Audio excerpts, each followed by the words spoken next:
자, 예고한 대로 오늘 붕당 정치하도록 하겠습니다. 자, 붕당은 언제 생깁니까? 우리가 다 알고 있습니다. 언제입니까? 선조 때 붕당이 생깁니다.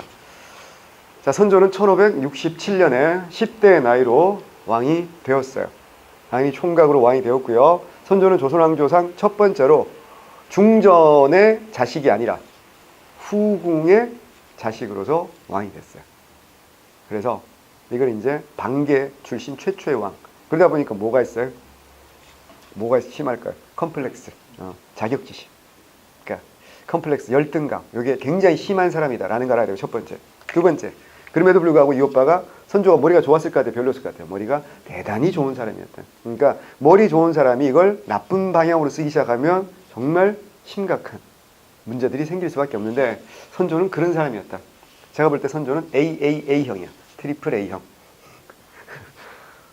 소심, 찌질, 쪼잔 그 자체인 사람이 바로 선조다. 나는 공부하다 보면 선조를 공부하다 보면 욕을 많이 하게 되죠. 근데요, 제가 A형이기 때문에 이해도 많이 돼요. 그래. 형 나도 그랬을 것 같아. 막 이러면서 이해가 잘, 감정이입이 잘 되는 사람이 선조예요. 자, 그럼 선조 앞에가 누구예요? 명종이. 자, 조선 전기를 크게 한번 나눠보면, 자, 1392년에 나라를 세웠는데 14세기 말이니까 그냥 15세기라고 봅시다. 15세기 전반은 누구의 세기다? 세종과 관악파의 시대죠. 맞죠? 그리고 15세기 후반은 뭐야? 훈구와 세조의 시대. 세조와 훈구. 그 막판쯤에 이제 누구입니까? 성종이 나오긴 하는데, 그러니까 여러 번 말씀드리지만 관악파를 대표하는 왕은 누구라고요? 세종이라면. 훈구를 대표하는 왕은 누구다? 세조. 이렇게 볼 수 있어요. 그리고 성종 무렵부터는 뭐입니까? 이제 사림이 본격적으로 등용되면서 이제 성종 무렵부터는 훈구와 사림의 이제 갈등 양상이 나타나기 시작하는 겁니다. 자, 성종은 누구를 키워준다? 의도적으로. 사림을 의도적으로 키워준다 그랬죠. 그래서 3사의 관직에 요직에 등용하기도 하고, 자, 3사는 우리가 뭐라 부르죠? 청요직이라고 부르지 않나요? 중요합니다. 청요직이 뭐야? 우리 배우잖아. 외웠잖아. 청요직이 뭐야? 깨끗한 관직을 청직이라고 하고요. 중요한 관직을 요직이라고 합니다. 그래서 합해서 뭐야? 청요직이라고 하죠. 이게 왜 중요하죠? 요 청요직을 거쳐야 뭐? 출세하는데 아주 빠른 길로 갈 수 있다는 겁니다. 그래서 청요직을 거치는 사람들이 판서 정승까지 가는 거예요. 그 청요직의 제일 대표적인 게 뭐야? 청직은 깨끗해야 되겠죠. 그래서 뭐야? 3사가 대표적인 청직입니다. 그래서 사관은 사헌부 홍문관이 대표적인 청직이고, 요직은 우리 공무원사에서 제일 중요한 권리는 뭘까요? 인사권이겠죠. 그래서 이조와 병조가 요직 중에 요직입니다. 얘들이 뭐야? 문반의 인사, 무반의 인사. 그래서 이런 걸 합해서 뭐야? 청요직이라고 말하는 겁니다. 자, 그래서 그 중에서 이제 오늘 공부하겠지만 이조 중에서도 뭐야? 전랑이라는 관직이 붕당 정치에서 대단히 중요한 관직이 될 수밖에 없고, 붕당이 형성될 때도 중요하고, 붕당 정치가 전개되는 과정에서도 중요할 수밖에 없다라는 거죠. 이런 걸 이제 미리 알아두셔야 되는데, 자, 그래서 성종 무렵은 3사의 원관들을 굉장히 우대하면서 특히 뭘 많이 한다 그래서 경연, 대단히 많이, 조선시대 가장 경연을 많이 한 왕이 성종이었다 그랬잖아. 그러면서 이제 사림을 키워주다 보니까 이제 사림이 성장이 많이 됐을 거 아닙니까? 그래서 이제 성종 다음에 누구야? 연산군 무렵에 그들 간에 어때요? 본격적인 대결 양상이 나타납니다. 그게 뭐라고요? 사화. 자, 첫 번째로 뭐? 무호사화. 두 번째로 뭐? 갑자사화. 그러다가 이 연산군은 두 번의 사화 이후에 쫓겨나고, 중종 반종 이후에 중종은 또다시 사림을 등한다 그랬죠. 그게 누구야? 조광조. 그러니까 조광조의 개혁이 있지만 중종은 마지막에는 조광조를 배신하고 다시 심정 남권 같은 훈구파와 손을 잡고 조광조 일파를 제거하죠. 뭐? 김효사화.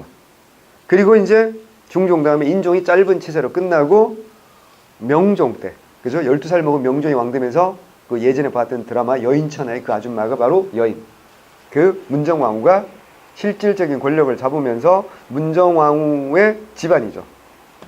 윤원형이라는 사람, 둘이 남매잖아. 그리고 이제 대윤이라고 불렸던 유님과 윤영은, 그 사람, 대윤과 소윤 사이의 갈등 속에서 누가 승리해요? 현직 왕이 승리하기 당연히. 그래서 현왕, 명종의 여삼촌인 소윤, 윤원이 승리하면서 대윤 일파를 뭐로 몰아죽입니까? 반역죄로. 죽일 수 있는 건 뭐야? 대역죄인밖에 없으니까. 반역죄로 몰아서 죽였을 때 상당수 많은 살인들이 어떻게 한다? 대윤 쪽에 지지를 하고 있기 때문에 많은 살인들이 죽음을 당해. 이게 뭐라고요? 을사사화. 자, 여기까지 됐죠? 자, 그랬는데 그 명종이 죽고 선조가 왕이 될 무렵, 자, 이 무렵에 이제 여러 번 말씀드렸지만 선조는 1500 67년에 왕이 되는데, 자, 훈구는 기억나죠? 1506년에 중종반정이란 게, 요때 중종, 연산군을 몰아내고 왕을 만들었죠. 이때 뭘 받아? 훈장을 당연히 받겠죠. 그러니까 뭐, 큰 훈장 받는 거, 짜잘한 훈장이 아니라 큰 대규모로 훈장 받는 일은 여기가 마지막이라고 보면 되는 거예요. 그럼 이제 훈구할 때 훈자는 어때요? 요때 20살이었어도 봐봐. 벌써 몇 년이 지나? 60년이 지났어. 20살이었더라도 몇 살이 됐어? 80살이 됐어. 그럼 어때요? 살아있기도 힘들고 첫 번째. 살아있더라도 삼국시대 이래로 일반적으로 몇 세가 되면 퇴직하냐면 70세가 되면 자동 퇴직하는 겁니다. 물론 예외도 있어요. 황희정성은 87세까지 하셨어요. 그러니까 그런 예외를 제외하고는 70세가 되면 일반적으로 물러나는 거거든요. 그러니까 훈구라는 사람들은 어때요? 점점 어때요? 늙어서 죽거나 혹은 뭐야? 퇴직하거나 세력이 점점 어때요? 약해질 수밖에 없지. 그럼 그 권력의 빈 공백을 누군가 채우겠지. 누굴까요? 금방 봤잖아. 마지막 싸움은 누가 싸운 거라고요? 왕의 외척, 외삼촌들끼리 싸우는 거야. 그래서 명종 때는 훈구도 있었지만 누구야? 외척. 훈구는 점점 약해지고 이제 외척들이 이미 세지는 거야. 이걸 합해서 뭐라고 할까? 훈척이라고 말하겠어. 외우세요. 훈척. 훈척. 출제, 내가 왜 이렇게 설명하냐면 출제자에 따라서 표현 방식은 달라질 수 있다고 그랬어. 한 가지만 외워두시면 안 된다고요. 훈구와 외척 이렇게 출제할 수도 있고 훈척이라고 출제할 수도 있고 얘를 다르게 표현할 때 뭐라고요? 척신이라고 표현합니다. 이제 아는 단어 나왔네. 이제 드디어 아는 단어가 나왔어. 아우 정말 인트로 길어요. 그죠? 예. 역사라는 게 그런 거야. 흐름을 알아야 되는 거야. 흐름을. 근데 여러분 분강조 기회가 뭐라고? 제일 먼저 외우는 게 뭐야? 척신정치의 잔재를 둘러싼 갈등 이렇게 외운다고. 그럼 척신이 뭐니? 몰라요. 척신이 하늘에서 뚝 떨어진 타노스가 아니라니까. 그러니까 이 흐름을 알아야 될 거 아니야. 역사에서 제일 중요한 흐름인데 내가 얘기했지. 필기노트는 내가 쓰는 거야. 내가. 남들이 써놓은 거 그거 열라 외워봐야 그건 내 지식이 안 되는 거라니까. 혹시 되더라도요. 단순 암기 문제는 맞추지만 출제자가 조금만 비틀어버리거나 조금만 깊이 들어가서 논리적으로 따져 물으면 그럼 어떡할 거야. 단순 암기로는 한계가 있다는 걸 명심해야 돼. 옛날 10년 전 공무원 시험은 그렇게 가능해요. 근데 지금은 아니라니까 명심해야 돼. 제가 트렌드라는 게 새로운 트렌드라는 걸 여러분은 착각하는 게 뭐냐면 새로운 무형의 문제를 선생님이 미리 제시해서 귀신같이 찍어서 맞출 거다. 그런 사람 봤어요? 없다니까요. 그럴 거면 뭐하러 선생을 해. 무당하지. 여러분 우리나라의 샤머니즘 시장이 1년에 조단입니다. 조단이. 학원 시장도 크지만요. 샤머니즘 시장이 조단이라고. 여기서 이름난 무당이 딱 되잖아. 조금만 있잖아. 예지력을 보여주잖아. 에이 학원 강사 따위하고 수입이 비교가 안 돼. 1타 강사도 비교가 안 됩니다. 상상을 초월합니다. 왜냐면 그건 시장 가격이 없잖아요. 부르는 게 값이잖아요. 더킹이라는 영화 안 보셨어요? 더킹이라는 영화 보면 거기서 누가 대통령 될지 모르잖아요. 다음 대통령. 어떻게 해요? 마지막에 누구한테 찾아가? 무당 찾아갑니다. 그래서 거기 게시 받아가지고 그 라인에 올인하고 막 이래요. 아 실제로 그런다고요. 그러니까 내기 앞으로 할 텐데 무당들이 제일 싫어하는 직업이 뭔지 아세요? 공무원입니다. 왜요? 공무원은요? 특히 하급 공무원, 9급, 7급. 9급, 7급 하급 공무원과 학교 선생님들 있잖아. 무당들이 제일 싫어합니다. 왜? 아무도 안 와. 오겠어요? 너 같으면? 직업이 공무원인데 무당 찾아왔다. 100%입니다. 아들, 딸, 진로, 대학 문제이거나 혹은 남편이 바람났거나 그거 말고는 찾아올 일이 없다고. 그렇잖아. 오늘이 어때요? 어제랑 똑같겠지. 내일 어때요? 오늘과 똑같겠지. 뭐하러 무당을 찾아가? 그래서 무당들이 제일 싫어하는 직업이 어떤 직업이 제일 많이 찾아갈까? 불투명한 직업들이 찾아가는 겁니다. 누가 제일 불투명할 것 같아요? 그래요. 정치인들, 권력자들, 고급 공무원들, 1급 뭐 이런 사람들 생각해봐요. 이제 곧 퇴직이 얼마 안 남았지. 그럼 줄을 서야 될 거 아니야. 정치인이 뭐, 국회의원이 제일 좋은 게 뭐 같아요? 정년이 없다는 게 제일 좋은 거야 생각해봐. 의사가 좋은 게 뭐야? 정년이 없는 거야. 변호사 좋은 게 뭐야? 정년이 없는 거야 사람들아.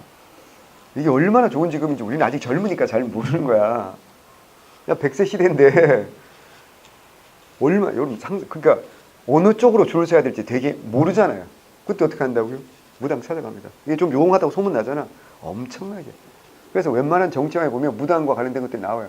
최민식이 막 서울시장으로 나오는 영화에서 특별시민인가 그런 영화도 있어요. 거기도 보면 무당이 나와요. 아주 애기 무당이 나와요.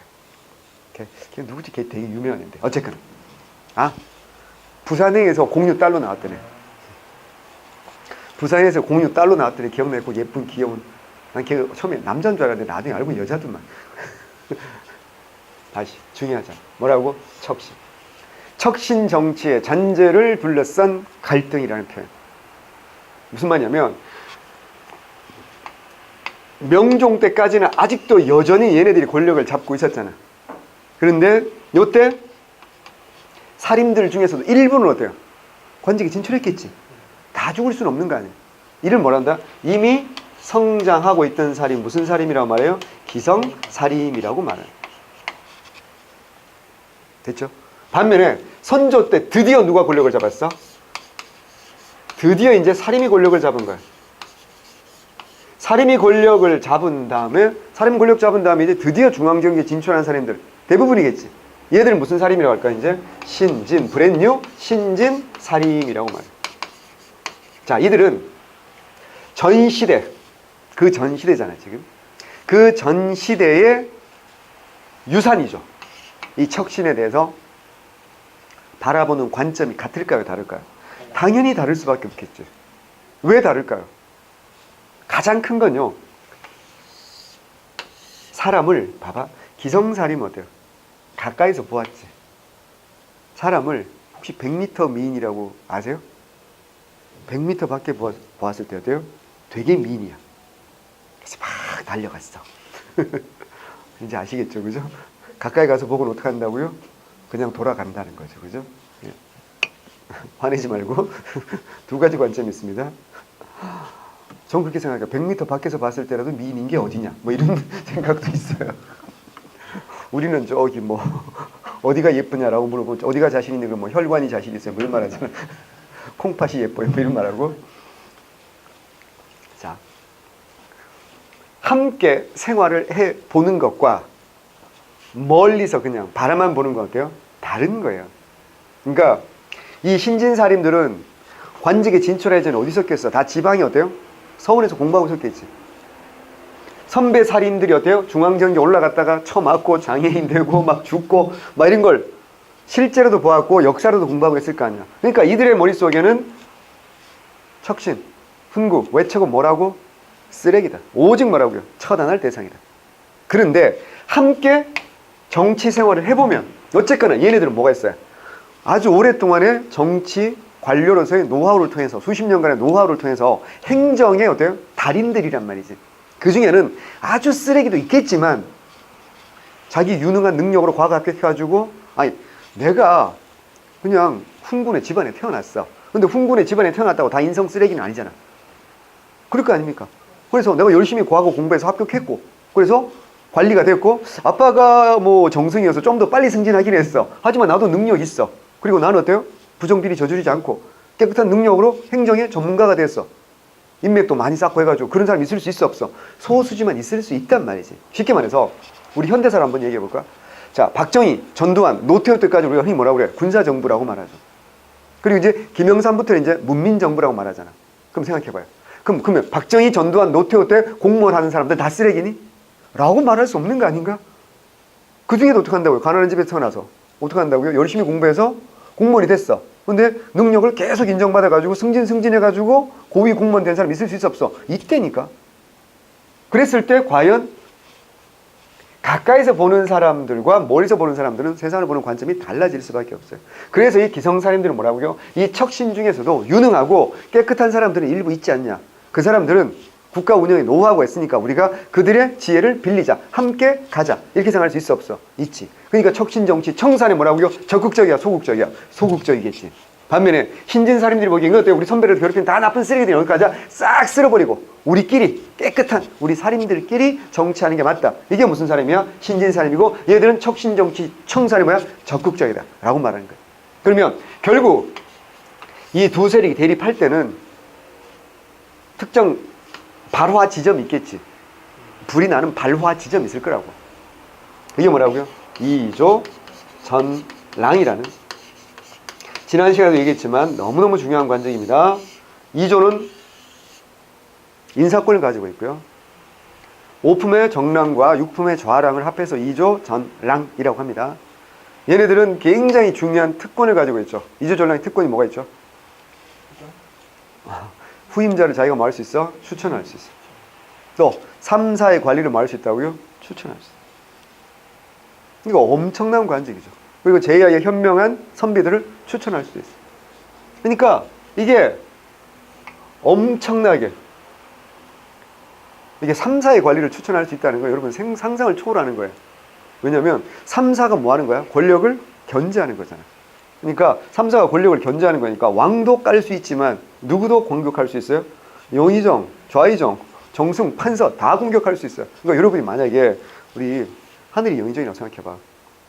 궁궐 안에 있으면 눈치 볼 사람들이 많지. 왕도 있고 뭐 후궁도 있고 막 많지만 궁궐 밖으로 딱 나왔다고 생각해봐. 말 그대로 1인지야 만인지상이잖아. 자기 위에 한 사람만 있고 궁궐 밖에 나오면 영의정보다 더 높은 사람이 없잖아. 자, 외나무 다리. 외나무 다리는 아니겠지. 설마 통나무 다리를 영의정이 건너가겠어? 좁은 다리를 딱 건너가는데 가막 앞에서 와. 비킬 필요가 있을까 없을까? 없겠지. 나 영의정인데 네가 비켜. 꿇어. 눈 깔아. 뭐 이거 될 거 아니야. 유일한 예가 이조 전략이지. 이조 전략을 만나면 어떻게 해야 돼? 쌩까고 가면 굉장히 불리해집니다. 웬만하면 가만히서 내려가지고 어때요? 오호호호, 잘 지내나. 우리 집에 놀라면 오라니까. 우리 딸 이쁘다니까. 뭐 이러면서 괜히 친한 척을 해야 되는 거야. 왜? 얘랑 사이가 안 좋아지면 얘가 어떻게 한다고요? 자기 후배들을 뭐야? 3, 4에 추천해가지고 보내놨지. 영의정 한번 털어보지. 이러면 영의정 굉장히 불리해집니다. 왜냐면 저 제도사에 살 건데 조선시대 3, 4 관리들의 특권 중에 하나가 뭐냐면 풍문거획이라고 있어요. 풍문 뭐야? 옛날 노래 중에 최형우 좋아하세요? 야구 좋아하잖아. 우우우 풍문으로 들었어. 그런 노래 있단 말이야. 최형우가 기아 4번 타, 원래 삼성 4번 타였잖아. 그 우리나라 야구가 재밌는 게 타자들이 나올 때마다 뭐가 나와? 응원가가 나오잖아. 최형우 응원가 그거야. 풍문으로 들어서 최형우가 홈런을 때렸다. 뭐 그런 노래 있거든. 풍문이 뭐야? 소문. 거획은 뭐야? 탄핵을 할 수 있다. 뭐가 없어도, 증거가 없어도. 그럼 뭐야? 영의정이 뇌물 받았대요. 이런 소문만으로도 뭐 할 수 있어? 탄핵을 할 수 있어. 그러면 3, 4가 탄핵을 하잖아? 그럼 영의정은 어떻게 해야 돼? 일단은 뭐 하는 거야? 자기가 아무리 결백하더라도 임금한테 뭐 해야 돼? 사직을 청해야 돼. 그래서 이 모든 것이 제가 부덕한 소치입니다. 그러니까 저는 물러나겠습니다. 근데 이제 왕이 어때요? 말리면 에이, 난 경을 믿어요. 그럴 리가 없잖아요. 그러면 어때요? 신임을 받는 거고.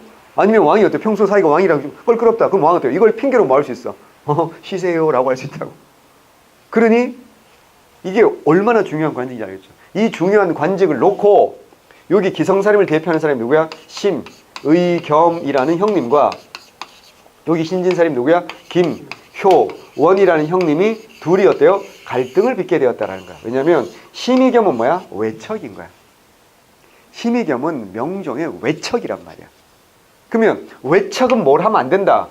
이 사림의 아주 자존심 그 자체죠. 이조전략은요. 그래서 원칙이 있어요. 누가 하는 거라고요? 과거 장원급제자 출신이 하는 거야. 이렇게 중요한 관직을 아무나 할 수는 없는 거 아니야. 아니 과거 할 때도 우리 동기들이 우리 공무원 시험도 아시죠? 합격만 한다고 되는 거 아닌 거 알죠? 뭐가 다 있어요? 합격 순위 서열이 다 있어요. 그래서 합격생들하고 만나서 물어보세요. 합격 서열이 다 있어가지고 뭐 예를 들어 뭐 군청이라든가 시청이라든가 주요 보직 있잖아. 승진 잘 되고 권력 있는 자리 있잖아. 뭐로 갈까요? 당연히 시장 비서실로 가고 싶어. 뭐 어떻게 한다고요? 시장실에 비서가 제일 똘똘해야 되지 않겠습니까? 그러니까 어때요? 합격 서열대로 가는 겁니다. 그러니까 물어보는 거죠. 너 이거 할래? 그랬을 때 면접 보고 이래서 간다고요. 그래서 굉장히 중요해요. 서열이. 그 사법고시도 왜 예전에 사법고시도 서열이 평생 따라가는 거 아세요? 그래서 승진할 때 사법고시 합격 서열과 2년 동안 연수원 성적 이게 평생 따라다닙니다. 인사고과에서 평생 따라다닙니다. 그래서 거기 서열이 높은 사람들이 나중에 이제 부장검사 되고 승진해서 검사장 되고 결국 검찰총장까지. 물론 이제 정치 라인도 중요하지만 이 서열도 굉장히 중요합니다. 그러니까 이 심의겸 외척이다. 그래서 이 사림의 자존심이 이조전략자를 하면 안 된다. 라는 게 누구의 생각이야? 김용원 쪽의 생각이었던 거고, 정확히 말하면 김용원이가 먼저 이조전을 데리고 가니까 심의겸이가 태클을 건 거죠. 이유는 뭐냐면, 듣기만 이거 굳이 외우지 않아야 돼. 사료 보다 보면 가끔 나오는데, 김효원이가 이 훈척 중에 훈척, 윤원형. 들어봤죠? 윤원형 집에서 밥 얻어먹고 윤원형과 친하던 문객이다. 이게 무슨 말이냐면, 심의겸이가 윤원형네 집에 갔는데, 그러니까 윤원형 같이 파워 있는 정치인은 그때 어떻게 했다고요? 자기 집에 젊은 인재들, 과거 합격하기 전에 젊은 인재들을 데려다가 같이 밥도 먹고 술도 먹고 용돈도 주고 정치 자문을 받는 거지. 그런 비슷한 게 있었지. 생각해봐. 고려 무신 집권기 때 최후는 뭐 만들었어? 서방. 최후의 서방이라는 게 그런 거야. 그런 거 우리가 문객이라고 하거든. 문객. 그러니까 그런 전통이 있단 말이야. 그러니까 거기서 그냥 잠깐 와서 놀고 얘기만 하고 가는 게 아니라 거기서 숙식을 제공받았다는 거야. 그래서 자기 친구까지 있었다는 거야. 저 이불이 누구 이불이냐라고 물어보니까 김효원 이불이다. 그럼 뭔 소리야 이게? 어쨌든 한번 왔다 간 사이가 아니란 얘기지. 굉장히 밀접한 사이란 얘기야. 그래서 이 사람이 반대했죠. 얘는 훈척이랑 윤원형하고 친한 놈인데 이조전랑 이거 하면 안 된다. 그 다음에 이제 누가 심의겸 동생 심춘겸이라는 사람이 동생이 이제 또 이조전랑 자리에 추천이 되자 김효원이도 뭐라 그래? 쟤는 뭐야? 외척 아니냐? 외척이 어떻게 이걸 하냐? 이건 우리 사인의 자존심인데 이러면서 어떻게 한다? 서로 디스하고 갈등. 근데 반면에 또 다른 사람 뭐라 그래? 아 외척이 뭐 어떠냐? 얘도 선비 아니냐? 선비잖냐? 이런 식으로 돼. 그러니까 이런 걸 우리 뭐라 그래? 서로 한쪽 면만 보는 거지. 한쪽 면만 바라보는 거 1, 2가 있다고 말하지. 1, 2. 하나의 이치가 있으니까 이제 말인 거지. 근데 이게 뭐는 아니야. 진리는 아니라 그랬잖아. 그러니까 하나의 1, 2조차도 없는 건 뭐라고? 그냥 그 말이라기보다는 건 방구에 가까운 거야. 알죠? 그죠? 이게 그런 말 하죠. 말이야 방구야 이런 말 하죠.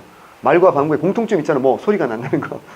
차이점 뭐야? 말은 의미가 있어야 되는 거고 하나의 이치가 있어야 그게 말인 거고 방구는 이치가 없는 거지. 그냥 소음인 거잖아. 그러니까 똑같은 거라고.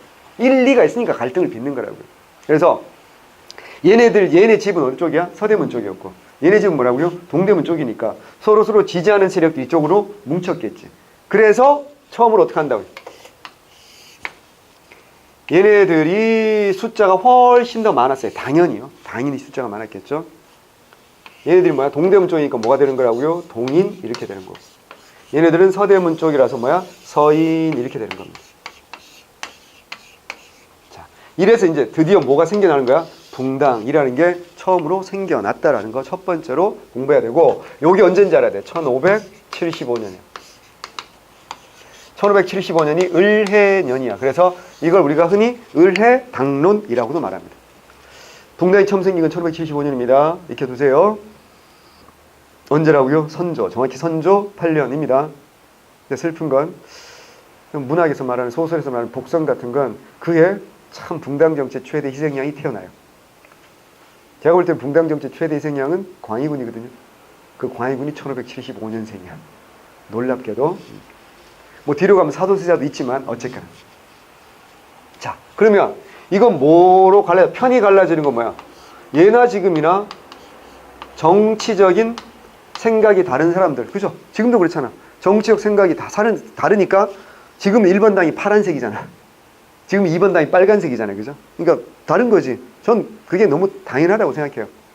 그러니까 사람들 착각 중에 하나가 정치인들이 싸우면 안 된다고 생각하는데 안 싸울 거면 당이 다를 이유가 없는 거 아닌가?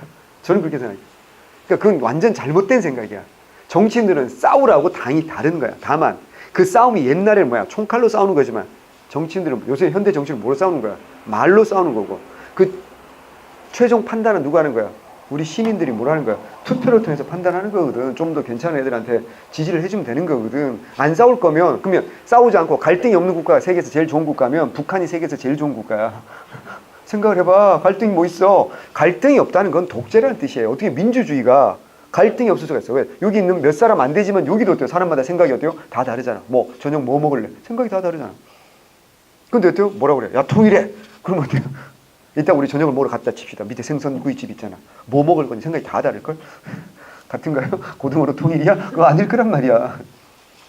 생각이 다른 걸 조정하는 게 민주주의라고요. 자, 정치적 파벌. 이건 어느 시대나 당연히 존재하는 겁니다. 자, 정치적 파벌. 자, 외우세요. 정치적 파벌은 어떻게 갈라져요? 일반적으로? 강경파냐? 온건파냐? 이렇게 갈라져요. 이때도 마찬가지죠. 척신정치를 어때요? 강하게 적극적으로 청산하자는 누구와? 동인과 청산의 소극적이든 서인 이렇게 갈라집니다. 그래서 정치적 파벌은 강경파냐 온건파냐 무조건 이렇게 갈라집니다. 첫 번째. 두 번째. 근데 이걸 우리가 당쟁이라고 말하지 않잖아. 당쟁은 뭐야? 당파 싸움하다 나라가 망했다는 거야. 그게 누구의 주장이야? 일본 식민사학자들의 주장입니다. 그걸 무슨 성론이라고 해? 당파성론이라고 합니다. 이건 외워야 됩니다. 일본 우리 근현대사에 살 거라고요. 일본 무슨 사학의 핵심 중에 하나가 식민사학의 핵심 중에 하나가 타율성론, 정체성론 그리고 당파성론. 뭐 반도성론 이런 것도 있겠지만 핵심 중에 핵심이라고. 그러면 아니 동서고금을 막론하고 정당은 어때요? 여러 개 있는 게 당연한 거고 최소 2개 이상은 존재하는 게 당연한 거고 서로 생각이 다른 사람들이 싸우는 건 권력 획득하고 싸우는 건 너무 당연한 건데 이걸 그렇게 몰아가는 거죠. 심지어 쪽발이들은 뭐라고 말하냐면 우리 혈액 속에 혈액을 채취해서 유전자를 검색해보면 분석해보면 다른 나라 사람들과 달리 특이한 유전자가 발견된대. 그게 뭔 줄 알아? 붕당을 가르는 유전자래. 당파를 가르는 유전자래. 와우. 이거 만약에 증명하면 노벨상 받아야 돼. 노벨상 받아야 돼. 오늘 노벨상 때문에 이제 오늘 또 시끄러울 겁니다. 어쨌거나. 그건 증명할 수 없는 사실인데 정말 놀라운 건 뭐냐면 이게 널리 받아들여집니다. 특히 누구한테서? 우리나라 사람들 사이에서. 왜일까요? 결과론이잖아요. 결과론. 뭔 소리야? 우리가 나라가 망했잖아. 망했으니까 뭔가 어때요? 우리 민족 속에 문제가 있는 것처럼. 그리고 이걸 또 계속해서 세뇌교육을 하니까 사람들이 어때요? 믿게 됩니다. 그래서 우리나라 사람들 중에도 이걸 믿는 사람이 되게 많아요. 심지어 선생님들 중에도 이걸 강조하는 사람도 있어요. 역사 선생님들은 거의 없어요. 우리가 이제 극복을 했으니까 역사계는. 근데 역사 어설프게 하는 국어 선생님이라든가 뭐 이런 사람들. 온 선생님의 뜻은 아니에요. 오해하지 마시고요. 그래서 그럴 수 있다니까. 그래서 우리 역사학계에서는 이건 단순한 권력 투쟁만이 아니라 한 차원 높은 철학적인 다툼이었다라고 주장하는 거야. 그래서 당쟁이 아니라 뭐라고요? 분당 정치론을 주장하는 건데 그렇게 주장할 수 있는 근거는 뭐냐면 우리는 학문적인 파벌, 학문적 파벌도 다르다. 그래서 이건 단순한 권력 투쟁만이 아니라 이건 뭐의 차이다? 철학적 노선 투쟁의 차이다. 그러니까 단순한 권력 투쟁 개싸움보다는 한 차원 높은 거다. 쪽발이 니네가 말하듯이 그렇게 쓰레기 개싸움이 아니다라는 말을 하고 싶은 거야. 그래서 우리 역사학계가 만들어낸 말이야 붕당이란 말이야. 그러면 학문적 파벌이라는 것도 대단히 중요합니다. 이게 제가 볼 때는 더 중요해. 왜냐면 정파는 강경파, 온건파면 딱 구분하면 되는 거거든. 근데 학문적 파벌은 이제 우리가 외워야 되는 거지. 누구의 제자냐라는 거예요. 자, 학문적 파벌 누구? 동의는 누구 제자예요? 그렇죠. 일단 외우기가 되게 좋아. 아침밥. 이름이 어때요? 아침밥이에요. 조시. 그렇죠. 아, 이거 되게 중요합니다. 이름이 아침밥이라는 거 굉장히 중요한 거야. 에이, 웃을 일이긴 한데요. 조시쌤 후손들도 막 인터넷 댓글 달고 막 유튜브에 막 너 나와 노량진역 1번 출구로 나와라 막 저 안 나갑니다. 저 겁 많아요. 조식 선생님 아침밥이라고 외우셔야 되고요. 그럼 어떤 느낌이 아침밥 먹어야 힘이 나지 않나요? 굉장히 어때요? 실천적 스타일이라는 걸 외우셔야 됩니다. 이 굉장히 아침밥이다. 아침밥 먹고 힘을 냈다. 실천적이다. 관념적이 아니라 굉장히 실천적 학풍이야. 그래서 조식 선생님이 성리학자임에도 불구하고 항상 칼을 차고 다니는 거 아시죠? 경의검이라는 칼을 차고 다니는 그 칼에다가 경의 두 글자를 새기는 거예요. 경은 뭐야? 진리를 마음속에서 밝히는 게 경이야. 그걸 밖으로 드러내는 게 뭐야? 의라는 거야. 내 마음속으로 진리를 체득하는 게 경이라면 근데 마음속으로 갖고만 있으면 뭐 할 거야? 상황이 현실에서 어때요? 의롭지 못한 일을 봤을 때 어떻게 해야 돼? 행해야 된다는 거야. 칼을 뽑아야 된다는 거야. 그게 의라고요. 그러니까 실제로 선비가 칼을 차고 다닙니다. 그리고 성성자라는 방울을 차고 다닙니다. 그래서 성성자라는 방울은 뭐 하는 거냐면 자기를 경계하기 위해서. 그래서 자, 허리춤에 방울을 차고 다니는 생각해보고 우리가 학원을 옵니다. 딸랑딸랑 딸랑딸랑 오늘은 또 뭐하지? 아 죽겠네. 언제 졸업하나 뭐 이러고 평범하게 딸랑딸랑 오겠죠. 자, 끝나고 오늘 불금이잖아. 자, 클럽을 간다고 생각해봐. 어떻게 이제 발걸음이 빨라지기 자기도 모르게 어떻게 할까? 딸랑딸랑 딸랑딸랑 모르겠지. 그때 뭐 하는 거야? 내가 왜 이러지 지금? 스스로 경계해서 한다. 그래서 아니지. 다시 학원으로 딸랑딸랑 돌아가서 공부하자. 그래서 그래서 방울과 칼을 차고 다니는 선비가 바로 조식생. 아, 이건 사료로 충분히 나와 있어. 그러니까 제자들도 어떡할까? 선생님을 따라서 칼 차고 방울 차고 다녔어. 근데 조식 죽고 20년쯤 후에 뭐가 터져? 임진왜란이 터진다. 어떡할까? 제자들이 전부 다 어때요? 칼 차고 방울 차고 이러고 다녔지. 선생님이 어떡하라고 그랬어? 옳지 못한 일을 보면 어떡하라고? 그냥 배라 그랬잖아. 싸우라 그랬잖아. 그래서 그 사람들 50명이 넘는 사람들이 뭐가 된 거야? 경상도 의병장 50명이 넘는 선비가 전부 다 누구 제자야? 조식 제자야. 생각해봐. 이황 제자 중에 의병장 했다는 얘기 못 들어봤지? 다 의병장 누구라고요? 조식이야. 여러분 잘 아는 사람이에요. 홍희 장군, 곽재우. 누구 제자야? 조식 제자야. 조식 제자인 동시에 조식의 외손녀의 남편이야. 외손녀 사위야.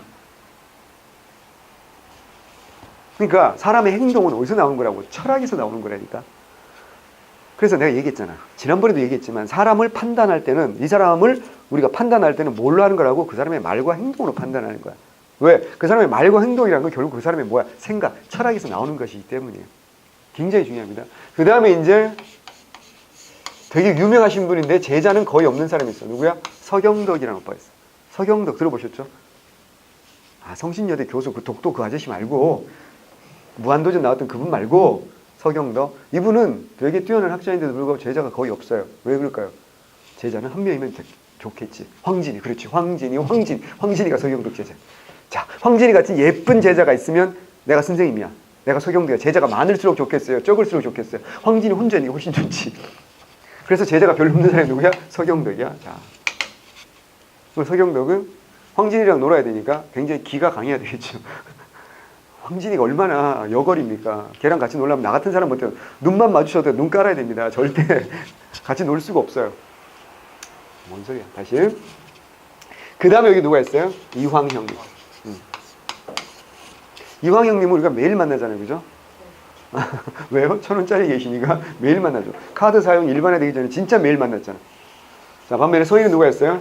우계, 성, 혼 선생과 율곡, 이 선생. 골 때리죠. 이 뒤에 발음하면 뭐가 돼?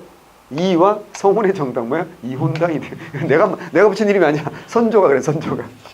선조가, 자기는 이혼당이랑 친하다. 뭐 이렇게 얘기합니다. 야, 여기서 중요한 건 뭐라고요? 정파와 학파. 하나 더.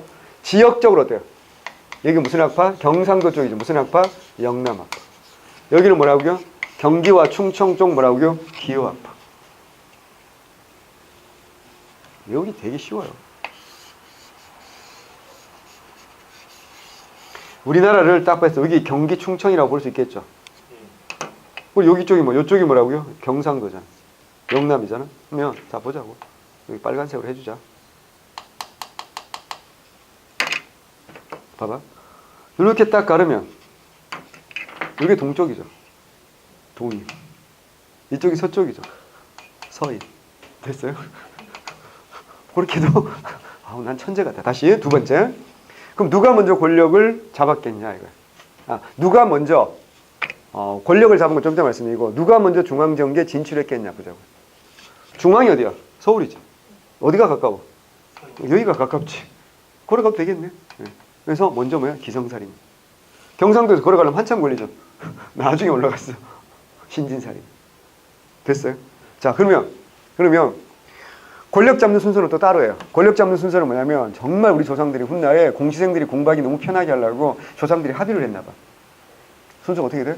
동인, 서인, 남인, 북인 순서대로 권력을 잡았어요. 제가 지난번에 말씀드렸잖아요. 그죠? 예. 동서남북 순서대로 권력 잡았어요. 이걸 발견한 내가 더 훌륭한 거죠. 어쨌거나 처음 들어봤을걸? 다시. 자, 그래서 여러분 알아야 될 거 첫 번째로 알아야 될 게 뭐라고요? 이쪽이 다수파였다. 자, 아주 정확히 말씀드릴게요. 동인이 신진사림이라 그랬잖아요. 그러니까 절대 다수예요. 그리고 이제 훈척 세력을 막 밀어내려고 한단 말이에요.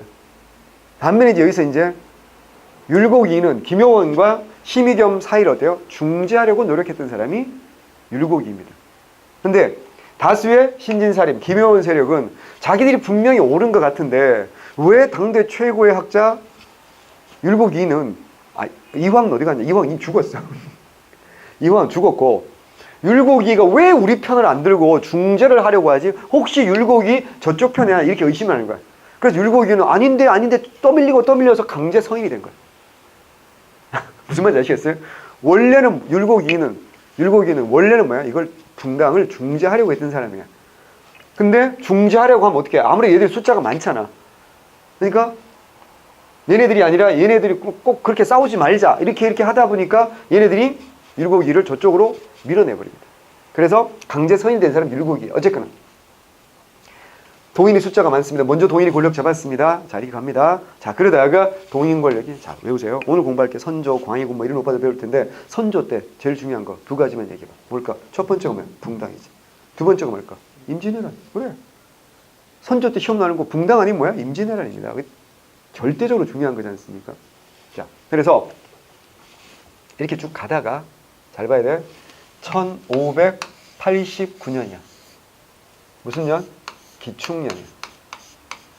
이때 아주 중요한 사건이 발생하지. 이게 뭐라고요? 기축고. 들어봤어요? 처음 들어봐? 안 돼.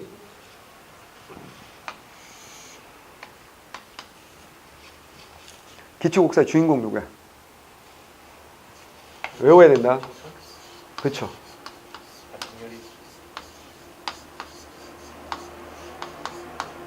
정여립의 모반 사건 들어보셨죠? 우리나라 정시들이 똘똘한 사람이 굉장히 많은 것 같아요. 봐봐요. 건국자, 그리고 종도전, 뭐 라이벌 정몽주도 있고, 또 누구야? 종도전, 정여립이요. 그래서 조선 후기에 조선 왕조가 무너지고 새로운 정씨가 계룡산에서 나라를 세우고 800년 동안 나라를 이어갈 거란 뭐야? 정도령 들어봤지? 그게 쓰여진 책이 뭐야? 정감록이잖아. 봐봐. 이감록 아니고 박감록, 김감록 아니고 정씨, 정감록이라니까. 그 정감록의 정씨가 아마도 정여립일 거다라고 보는 시각들이 많아요. 자, 중요하진 않아. 이런 것이 안 나와. 정여립은 어떤 사람이냐? 이 사람 알아야 돼. 첫 번째, 이 사람은 서인이었어. 율곡 2 라인이었다는 얘기야. 근데 율곡 2가 죽고, 율곡 2가 1536년에 태어나서 1584년에 죽습니다. 죽고 이 양반이 갑자기 서인에서 탈당을 해서 동인으로 갑니다. 이걸 우리 뭐라고 하죠? 정치 철새. 보통 이렇게 말하죠. 당 여러 번 바꾼 사람. 세계 신기록 가진 사람이 있죠. 우리나라에 있어요. 이인제라고 들어봤어? 피닉제라고 하죠. 피닉스와 이인제 합성어. 불사조잖아, 피닉스는. 그래서 16번인가 뭐 당적을 이렇게 바꿨다고 알려져 있는 분이 바로 피닉제, 이인제. 지난 그 선거에서도 시도지사, 지방선거에서도 충남도지사로가 나왔다가 당연히 낙선하셨죠. 네, 그래서 놀라운 분입니다. 검색해 보시면 피닉제 그러면 이인제 그러면 연관 검색어 아마 피닉제 이렇게 나올 겁니다. 자, 조선은 무슨 사회라고 그랬어? 내가 조선 처음 할 때 선비들이잖아. 선비들이 강조하는 거야. 의리, 명분 이걸 강조. 야, 조폭들은 의리를 강조하는 게 아니라고. 조폭들은 딱 하나의 의리를 지켜. 돈에 대한 의리만 지켜. 진짜 의리는 누가 지키는 거라고? 선비들이잖아. 학자, 선비, 철학하는 사람들이 의리를 지키는 거라고. 의리라는 게 뭐야? 옳으냐 그르냐는 게 옳을 의자잖아. 의자가. 조폭들은 이게 돈이 되냐 안 되냐 뭘 따지는가? 이익을 따지는 거니까. 명심하세요. 역사를 공부하거나 인생을 살다 보면 사람은 두 종류의 사람을 나눌 수 있는 거야. 어떤 상황이 닥쳤을 때 이게 옳으냐 옳지 않으냐 그르냐 이게 자신의 가치 판단 기준이 되는 사람이 있고, 이것이 나에게 이익이냐 손해냐 이것이 나의 가치 판단의 기준이 되는 사람이 있어. 자, 그 단적이냐 하나만. 나라가 많이 가고 있잖아 일본에게. 이때 어떻게 한다? 안중근 같은 사람, 안중근 같은 분은 어때요? 이게 옳으냐 그르냐 이게 가치 판단의 기준이 같아요. 자기 모든 걸 버리고 어떻게 한다고요? 옳은 일을 해야 하고 돌아가시잖아요. 이완용 같은 사람은 어때요? 그렇죠. 내가 이익이냐 손해냐라고 했을 때 어떻게 한다고요? 이익을 택하는 거지. 말씀드렸잖아. 을사조약 한번 사인하고 이완용이 받은 게 20억이고 정리칠조약 한번 사인하고 받은 돈이 10억이라니까.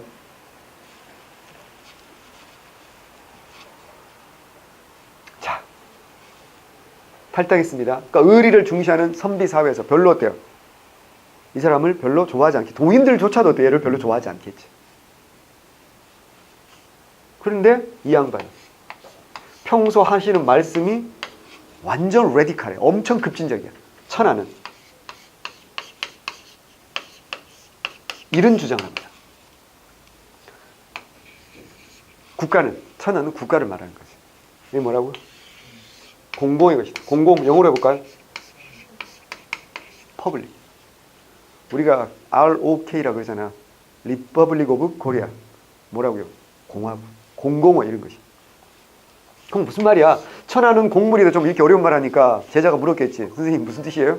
누구를 섬기든지 임금이 아니래요. 무슨 말이야? 누구든지 뭐가 될 수 있다? 왕이 될 수 있다. 요즘 말하면 누구든지 뭐가 될 수 있어? 대통령이 될 수 있다. 조선은 민주공화국이다 라는 걸 400년 전에 외친 형이야. 대단히 선진적이지. 훌륭한 형이지. 여러분 선입견과 다르지? 쓰레기 같지? 아니라고요. 하지만 이게 400년 전에 외쳤다는 게 문제지. 자, 이걸 들은 사람이 누구야? 선조야. 선조가 좋아하겠니 싫어하겠니? 속이 요만한 선조가 야 천하는 내 것이야. 이제 많이 내 거라고. 왜? 조선은 무슨 국가니까? 전제군주제니까. 근데 조선이 전제군주제를 부정하는 거지. 이게 뭐야? 시대의 빨갱이지. 야, 빨갱이라는 게 뭐 별거 있어요? 우리나라의 민주주의 체제를 부정하는 아이를 뭐라고 해요? 빨갱이라고 하지 않나? 그 뭐야? 조선의 전제군주 체제를 그 시대의 기본 체제를 부정하는 거 뭐라고 해요? 빨갱이라고 하는 거야. 그럼 조선시대 최고의 빨갱이는 바로 정혈이래요. 선조가 좋아할 리가 없지. 그래서 어때요? 중앙에서 일단 탈당한 것 때문에 정치 배신자 변절자라는 이유로 선비들에게 별로 인정을 받지 못하고 선조는 얘를 정말 싫어하고 그러니까 중앙 정계에 자리를 못 잡겠지. 그래서 자기 고향으로 내려가는 거야. 자기 고향이 전주였거든. 거기 가서 조직을 만들어. 이게 대동계라는 조직을 만든 거야. 자, 잘 봐. 딱 느낌을 봐. 이 사람 멍청해 보여요? 똘똘해 보여요? 똘똘한 사람입니다. 그리고 어때요? 자신의 똘똘함을 감추지 않는 사람이지. 겸손이 없는 사람이야. 어떻게 한다고? 요즘 말로 뭐야? 돌 짚고 막 날리는 사람이지. 내가 이 시대에 이런 생각을 했더라도 이런 생각하는 사람이 조선시대에 많았을 거야. 선비들 중에서. 하지만 이걸 감히 밖으로 내뱉는 건 정말 쉽지 않은 일이 아닌가? 이런 사람은요. 뭐가 생기게 돼 있어? 팬이 생기게 돼 있어. 골수 팬이 생기게 돼 있어. 물론 안티팬도 막 생겨. 그러잖아. 그 팬들 모아가지고 만든 게 대동계라는 조직이야. 그리고 대동이라는 글자 속에서도 우리 한국사에서 대동 엄청 많이 나온다? 대동법. 유교에서 이상사회를 뭐라고 하는 거야? 대동사회라고 말하는 거야. 그야말로 니것 내 것이 없는 완벽한 평등한 세상이거든. 대동법. 그래서 박은희 선생님은 뭐야? 대동교를 창시하기도 하는 거야. 그러니까 대동이란 말이 되게 좋은 말이거든. 이 대동교를 만들어가지고 뭐 한다고요? 친목을 도모하는 건 물론이고 군사훈련까지 합니다. 그래서 이 동네로 왜구가 쳐들어와서 관군이 박살난거든. 그래서 정예립에 도움을 요청해. 정예립이 애들 데리고 나와서 왜구를 물리칩니다. 와, 요거 되게 간지나지? 문제는 봐봐. 요런 것들을 잘 보면 지금 네가 서인이라고 생각해봐요. 배신자가 있지 지금. 조직에서 배신자는 어떻게 해야 돼? 가만 냅두면 어떻게 해야 돼? 또다시 악성 운동이 생길 거 아니야? 어떻게 해야 돼? 제거해야 되겠지. 근데 그 배신자를 제거하는 거 플러스 뭐까지 하면 더 좋아? 지금 권력을 누가 장악하고 있어? 반대편이 장악하고 있지. 뭐까지 뺏으면 일석이조야. 권력까지 뺏으면 정말 일석이조 아닐까? 근데 이걸 하려면 정말 치밀하게 시나리오를 써야 되겠지. 왜? 자, 봐봐. 반역죄를 잘못 만들면 무고죄가 되지. 그럼 그도 뭐가 되는가? 반역죄와 똑같은 처벌을 받게 돼. 우리 지금 국가보안법에서 있잖아. 제 간첩이에요 라고 했는데 네가 간첩이 아니고 날 무고로 걸잖아. 그럼 내가 간첩죄로 처벌받아. 왜? 이건 한 사람 인생을 완전히 망가뜨릴 수 있는 거잖아. 한 사람만이 아니라 가족까지 완전히 망가뜨릴 수 있는 거잖아. 그래서 그러니까 이거는 보통 정교한 시나리오가 아니면 이건 대단히 위험한 일이 될 수 있거든요. 중요한 건 관건만. 이때 서인에게 이걸 완벽하게 시나리오를 엮어낼 수 있는 완벽한 작가가 초현실주의? 아니지 사실주의? 하여튼 이런 작가가 있느냐 없느냐가 정말 중요한 건데 행인지 불행인지 당대 최고의 작가가 여기에 있었다고. 서인에. 그게 누구라고? 정철이라고. 송강정철. 지난번에 얘기했죠. 그죠? 삼이인국 송미인국 시리즈의 정철이란 작가가 어떻게 하냐 이걸 작품을 엮어내는 거예요. 그래서 어떻게 했어? 정예립의 무슨 사건? 모반 사건이라고 만든. 여러분 착각하면 안 돼? 정예립 모반 사건 그럼 정예립이 군대 이끌고 서울로 쳐들어갔을 것 같지? 아니라고. 군대 이끌고 서울로 쳐들어가는 애는 누구야? 이괄은 실제로 서울을 먹지. 이인자의 난도 군대 이끌고 서울로 쳐들어가려고 했다가 서울까지 못 갑니다. 안성 여기서 이제 막힙니다. 근데 이괄은 서울을 먹거든요. 그러니까 이괄이 난이 그래서 중요한 거야. 반란 일으켜서 서울까지 먹는 건 되게 어려운 일이라고요. 근데 정예립은 정철이가 보조작가 송익필과 함께 작품을 쓴 거야. 어떻게 하냐? 갑자기 청와대 익명 게시판에 글이 써지는 거지. 정예립이 뭐 한다고요? 반역 일으킵니다. 그럼 어떻게 해야 돼? 이거 선조가 처음에는 믿지는 않았어. 왜냐면 증거가 별로 없고 신빙성이 없거든. 근데 어쨌거나 아무리 작은 반역 사건이라도 혹시 모르기 때문에 조사를 해야 된단 말이에요. 그래가지고 정예립을 잡으라고 했다고. 근데 정예립은 조선시대 알잖아. 이건 증거주의야, 자백주의야. 자백주의잖아. 자백할 때까지 뭐 하는 거야? 고문하는 거지. 정예립 평생 선비였는데 끌려가면 어떻게 돼? 강제로 요가 자세에다가 막 고기 굽고 막 이래야 될 거 아니야. 그런 수모를 어떻게 당해? 그래가지고 자기 아들 데리고 진안 죽도에 들어가서 자살했다고 알려져 있는 거고, 일부 학설에는 자살 당했다고 알려져 있는 거야. 왜? 이 사람은 실제로 모반을 안 했기 때문에. 이 사람을 끌고 가서 연락 고문을 했는데도 정예립이 끝까지 안 부르면 어떡할 거야, 이제. 거꾸로 말하면 어때? 서인이 뒤집어 쓸 수도 있는 거잖아요, 정철이가. 그래서 아예 입을 막기 위해서 죽여버렸다는 썰도 있어요. 제가 볼 때는 후자가 좀 더 가까운 것 같아요. 어쨌거나. 그래서 정예립이 어때요? 죽었다는 게 중요한 거예요. 정예립이 죽었기 때문에 얘기했잖아. 아니, 반역을 혼자 할 수 있는 게 아니니까. 다음 왕을 누구를 앉힐 것이며, 다음 왕, 정의정 누가 섀도우 캐비넷 해야 될 거 아니야. 근데 정예립이 죽었잖아. 어떡한다. 정철이가 조사 책임자 위관이 돼서 정예립과 어때요? 카톡 주고받은 것만 있어도, 이메일 주고받은 것만 있어도 어떻게 한다고요? 다 잡아가지고 어때요? 사람들을 고문하고 죽입니다. 그래서 이 기초국사 한 번의 사건을 몇 명이 죽었다고요? 1000명. 실록이 1000명이라 나와 있어. 물론 과장법이 좀 있겠지. 어쨌거나. 그래서 정말 놀라운 게 뭔지 알아? 우리나라 학파에 봐봐. 기호 학파 있고 영남 학파는 있지. 무슨 학파는 없어. 호남 학파는 없어. 이때 전라도 선비들이 어마어마하게 탄압당하고 죽었기 때문에. 다시. 이걸 계기로 이제 누가 권력을 잡게 되는데 이제 권력 파워 시프트가 생기는 거겠지. 정여립의 모반 사건으로 이제 누가 권력 잡아? 서인이 권력을 잡니다. 권력 잡은 서인의 우두머리가 누구라고요? 정철이야. 근데 그 정철이가 들어보셨죠? 정철의 건저의 사건. 건저는 뭐냐면 세자를 세운다. 후계자를 세운다. 이게 건저야.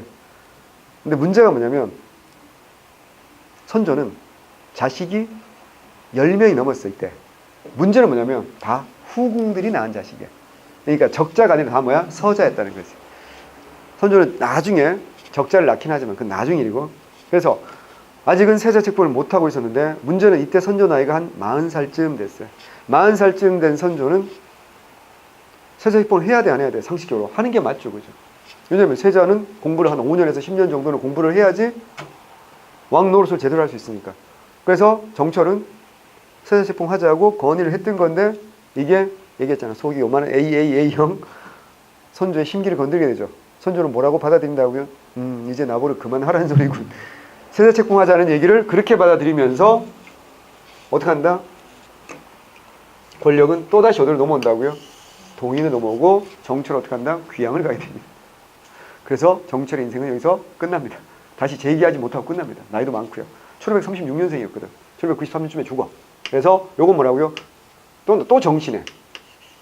정철의 무슨 문제? 건, 저. 이 문제로 넘어갑니다. 자, 그러면 이때 다시 권력 잡은 게 누굴까, 이제? 동인이 다시 권력 잡았잖아. 근데 동인들 입장에서 봐봐. 이거 얼마나 억울한 일이야. 오늘 갑자기 철새 한 마리가 날아왔어. 그리고 어떻게 자폭을 해버린 거지. 그래서 우리 둥지가 어때? 박살이 난 거지. 억울해, 안 억울해? 억울하겠지. 이때 동인들 중에서 많이 죽었던 사람들은 아무래도 좀 과격한 사람들이 많이 죽었겠지. 누구 제자들이야? 조식 제자들이 많이 죽었어. 그래서 얘들이 어떻게 한다고? 저 나쁜 놈들 다 죽여버리자.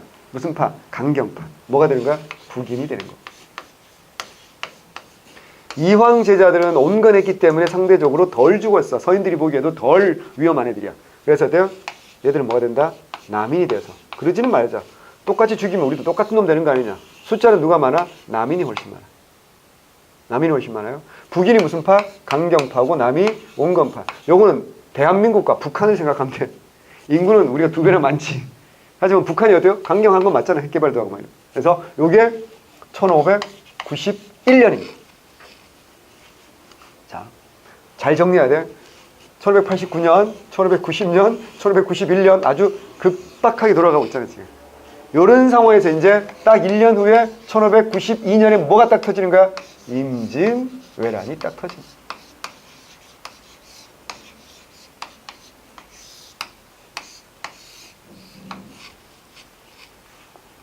그래서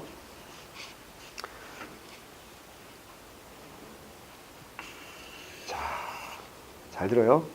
지금 이번 시간에 공부한 핵심은 뭐라고요? 붕당정치.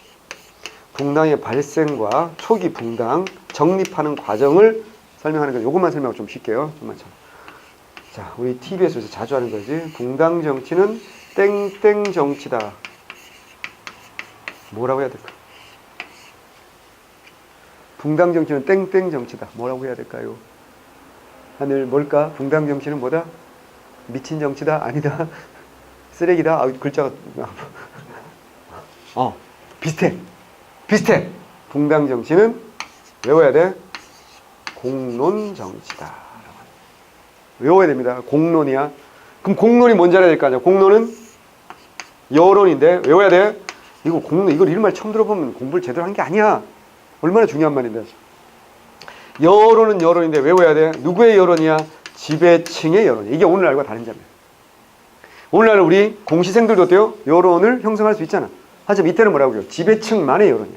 그러면 이걸 공론 정치라고 합니다. 붕당 정치는 공론 정치야. 근데 공론은 지배층의 여론이야. 그러면 붕당 정치의 기반이 되는 건 뭐라고요? 지배층의 여론을 형성할 수 있는 게 기반이 되는 거야. 가장 중요한 게 뭘까? 이조전랑이지. 중앙에서. 물론 조선 후기는 이거보다 더 중요한 게 뭘까? 비변사를 장악하는 거야. 그러니까 비변사가 제일 중요하긴 해. 하지만 비변사 말고 이조전란의 관직이 너무너무 중요하겠지. 하나 더. 중앙 말고 지방에서도 여론을 형성할 수 있는 게 있잖아. 이제 말은 지배층이라고 했잖아. 지배층은 선비들이잖아. 선비들은 어디 있어? 서원에 있지. 그래서 서원이 중요한 거야. 왜? 또 하나 서원이 중요한 건 붕당정치 또 뭐야? 학문, 학파지. 누구의 제자라는 게 너무너무 중요하지 않나? 서원. 네 번째. 서원 말고 또 뭐 있을까? 이조전랑 첫 번째, 두 번째 서원, 세 번째는 뭘까? 이조전랑, 2번 서원, 세 번째는 뭐냐면 그 서원에 누가 있어? 학문의 두목님이 계시잖아. 학문의 두목님, 학파의 우두머리인데 이 양반들이 그럼 학문이 높으면 관직에 진출하면 될 거 아니야. 근데 잘 안 가. 언제 이후에 잘 안 가? 병자호란 이후에 잘 안 올라가. 왜 병자호란이 중요하죠? 그래서 뭐야? 우리 왕이 누구한테 무릎 꿇었어? 오랑캐에게 무릎을 꿇었잖아. 그럼 우리 조정도 어떻게 한다? 오랑캐에게 무릎 꿇은 조정이 되지. 나는 깨끗한 선비이기 때문에 나는 그 더러운 정권에 참여하지 않겠다는 거야. 그러면서 어때요? 제야에 머물면서 학문 연구합니다. 근데 놀랍게도 제자들은 과학 합격시켜가지고 관직을 진출시켜. 그럼 뭐야? 내 제자들이 뭐라고요? 판서고 정승이고 하고 있어. 그럼 나는 어때요? 아무것도 아니야. 그냥 백수야. 그럼에도 불구하고 학문적 파벌이기 때문에 정치적으로 중요한 일이 생겼을 때 누구의 목소리가 제일 중요한가? 이 제야에 묻혀있는 학파의 두목님 목소리가 의견이 굉장히 중요하지 않을까? 그 사람을 뭐라고 해? 그렇지, 살림이지. 그래서 살림. 붕당정치. 다시 붕당정치는 무슨 정치다? 공론정치. 이거 모르면 붕당정치를 공부했다고 말하지 마. 붕당정치는 공론정치고 공론은 뭐라고? 지배층의 여론이고 이 지배층의 여론을 형성할 수 있는 게 크게 세 가지야. 이게 왜 중요할까? 이게 뭐의 기반이다? 붕당의 기반이야. 하늘 맞죠? 이게 붕당의 기반이야. 그러면 좀 이따가 저 뒤에 나오겠지. 이 붕당의 기반을 약화시키는 게 뭐야? 탕평책이지. 그 붕당의 기반을 약화시키려면 붕당의 기반을 약화시킨다는 너무 추상적이잖아. 구체적으로 갖게 봐야 되겠지. 붕당의 기반을 약화시킨다면 뭐 할까? 이조전랑의 특권을 폐지해야 되겠지. 서원을 일부 한다? 정리해야 되겠지. 여러분 서원 정리 그럼 누가 생각나? 흥선대원군밖에 생각 안 나지. 그건 아메바야, 아메바. 무슨 파블로프의 개냐? 종치면 그냥 침 흘리냐? 그거 아니라고. 서원 정리는 흥선대원군이 많이 했지만 그 전에 한 사람 있지. 누구야? 영조야. 영조가 180개 서원 정리했다니까. 왜 영조가 서원 정리했는지 이제 알겠죠. 그 다음 뭐라고요? 살림의 존재를 인정한다, 부정한다? 부정한다. 이게 전부 다 뭐야? 붕당의 세력을 어떻게 한다? 약화시키는. 누구의 탕평책이야? 영조의 탕평책이었던 거야. 영조가 왜 요 세 가지를 약화시키려 했는지 알겠죠. 요게 뭐니까? 붕당의 가장 중요한 기반이기 때문에 영조가 요 세 가지를 약화시킨다. 라는 걸. 그러니까 이걸 제대로 외우면 영조가 뭐였는지는 저절로 외워지는 거고요. 서원 정리가 흥선대원군 혼자 한 게 아니라는 걸 우리가 확실히 알 수 있다. 라는 겁니다. 대단히 중요한 걸 공부했다. 그래서 붕당이 발생된 이거 일일이 다 시험제 나오는 거 알죠? 김효원 심의겸 싸우는 거 붕당 발생 나오는 거 알고 그 다음에 이것도 충분히 나올 수 있는 거 정의열입 충분히 나올 수 있는 거고요. 그 다음에 이건 너무너무 중요한 거다라는 거 머릿속에 정리하시고 조금만 쉬었다가 이제 임진왜란 전개하도록 하겠습니다.